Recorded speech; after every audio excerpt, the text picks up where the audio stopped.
There was an earthquake. It was a pretty substantial one. Magnitude 7.0, 45 miles southwest of Eureka. And an auto trigger for a tsunami warning across the entire California seaboard and up into Oregon. That's no joke. It seems like it was epicentered just off of the Cape of Mendocino at the Triple Junction.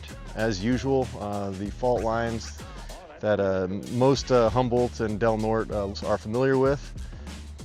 Eddersburg and Whitethorn and Shelter Cove areas were affected heavily. A lot of those residents reported a lot of rollout and shaking, swinging lamps and falling books, glassware.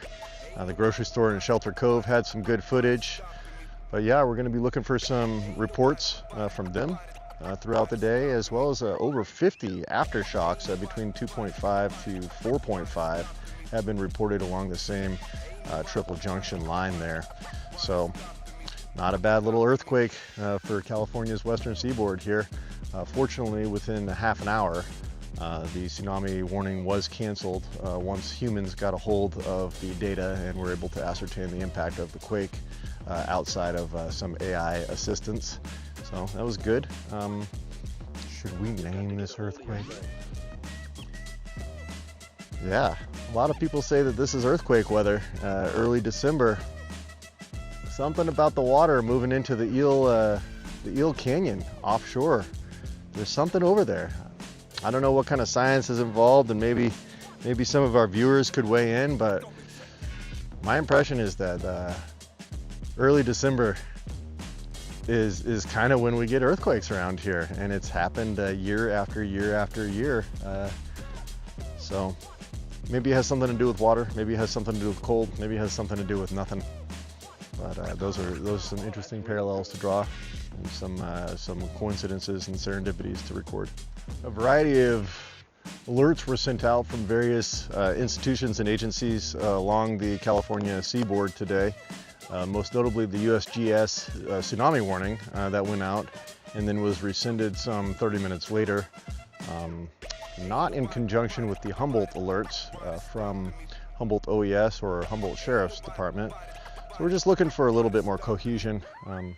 Once again, this was an evacuation type of scenario. There were evacuation warnings sent out. In fact, at one point in time, the Humboldt OES told everyone to seek high ground if they were in a tsunami hazard zone.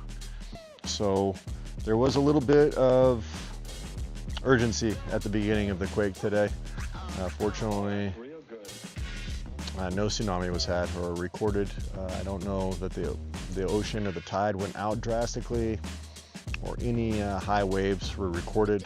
But it's a circumstance where you want to have a go bag. You want to have fuel in your vehicle and ready to go. And earthquakes don't come with substantial warning systems really at all. So it's really up to each individual and homeowner or resident within an earthquake zone to be prepared. You could have cracked propane, cracked foundations, any number of hazards could come about from an earthquake disrupting a home and its infrastructure, or a city and its infrastructure, or a rural community and its infrastructure. Water mains and gas lines are the first to come to mind. So this one today was kind of a roller, not a shaker. More wavy gravy than up and down.